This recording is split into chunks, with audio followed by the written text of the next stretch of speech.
Might as well jump.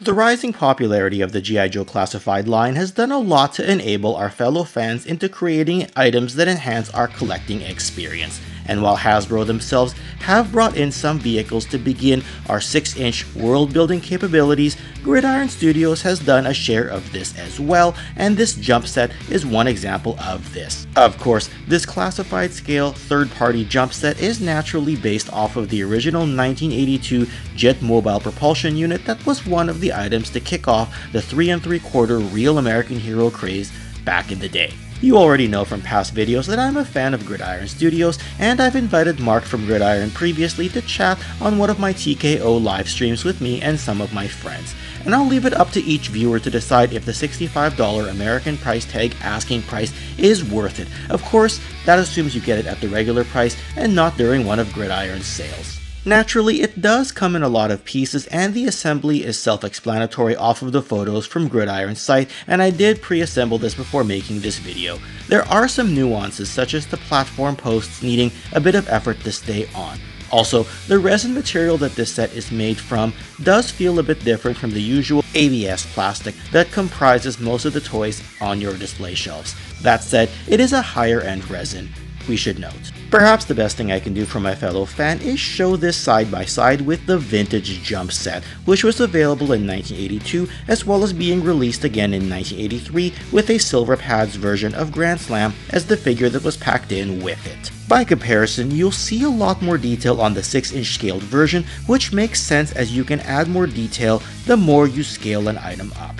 The backpack naturally has a lot more going for it, such as the posts that jut out from the front, which the jetpack user can hold onto, and it also clasps onto the shoulders of the figure, with the backpack peg being pretty much perfect for G.I. Joe classified figures. The console that's on the base of the jump unit is also raised up slightly, being on a pillar of sorts, and this console is also scaled down a little bit compared to the platform when you look at it side by side with the vintage jump, which had a very large console. Note that the platform doesn't have the white detailing like the original 1982 version, and this could have been painted on by a factory if this had been an official classified release, but as these are flex rigid resin printed by an American shop, it's hard to expect much in the way of after the fact painted details. I've elected to display the item with Stalker, partly because Stalker was shown to be flying the jump in the comics, and lots of fans naturally associate this character with this set. You can clasp his hand around the arms that jut out from the jetpack as well, and it's optional whether or not you want to use the helmet that comes with this jump, particularly as the vintage one didn't come with a helmet. I did find the helmet was a bit of a tight fit, though it will go on with some heat. I elected to leave it off, though here's a quick photo of my friend's set, namely Dreadnought Ryan's from the Island of Misfit Toy Collectors. Note too that the jetpack shoulder clasps fit better if you have the web gear slid off, but it can rest reasonably well on even if you leave Stalker's web gear on. Regarding the detail on the jump, you can put the backpack onto the base just like you could with the original and plug the fuel hose in, so Gridiron has definitely thought through such details. Also note that the blast effects are part of the set, as well as the clear stand that tabs in between the jump space and the bottom of the jetpack so that you can give Stalker, or another Joe for that matter, a look like they are taking off. As you know, I love looking at these side by side so that you can see the evolution between the original 1982 jump and the ones that our fellow fans are making in the third-party creator space. And it further shows us just how far we have come as fans of a vintage franchise, now evolving to a level where our peers are making toys for us to collect.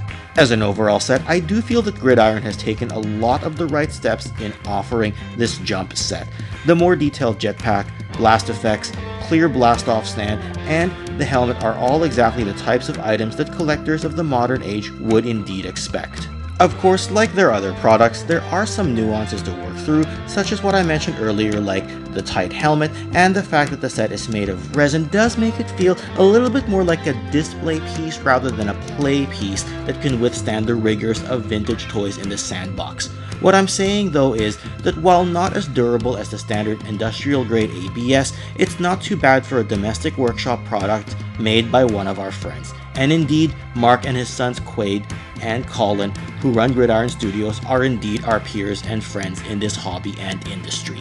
In the end, I do think that this set goes well with anyone's display and will more than serve the purpose of adding to and enhancing your ranks of G.I. Joe classified gear. And if you enjoyed this video, don't forget to check out some of my other content here. Otherwise, go ahead and